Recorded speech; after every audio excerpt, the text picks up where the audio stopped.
Josh Pretorius, yeah, he was born in '93 in Durban. One thing about Joshua, he's always been a kind child. He was a child growing up, he was always kind, he was friendly.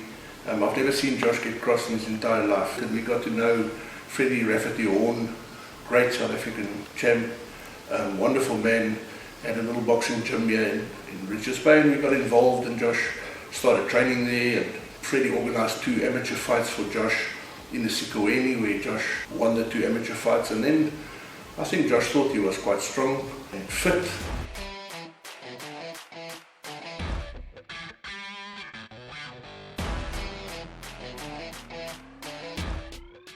And Freddie registered Josh as a professional fighter, and shortly afterwards got his first fight and lost his first fight on points.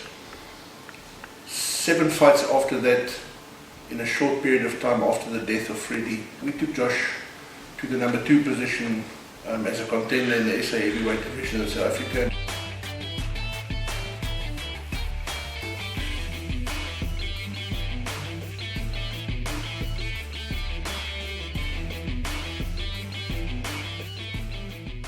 And we fought in our last bout against Justice Saliga.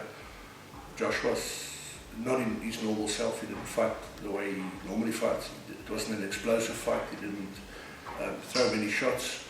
I think both the guys were cautious of each other. So I think a lot of the fight pattern was dictated by caution.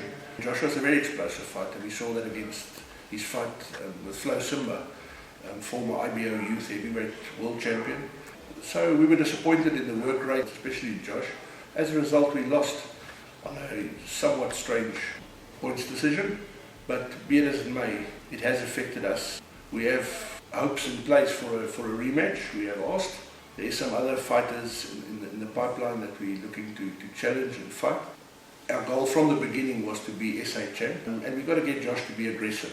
For him to switch on aggressively in the ring, there's a switch we've got to find in his head. So we're going to be working on an explosive fighting style which suits him. He's not a classical boxer, he's not a technical boxer. Joshua's got immense power.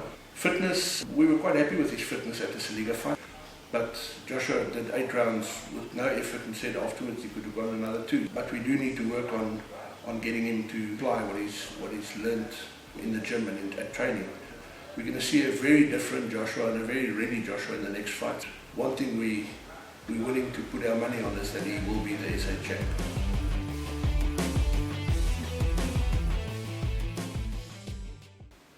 To follow Josh, you can just click on the Josh Pretorius Red Beast page on Facebook, or you can follow the Observer, who's been keenly following Josh's career, and I'm sure they'll keep you updated as to what's happening in the future.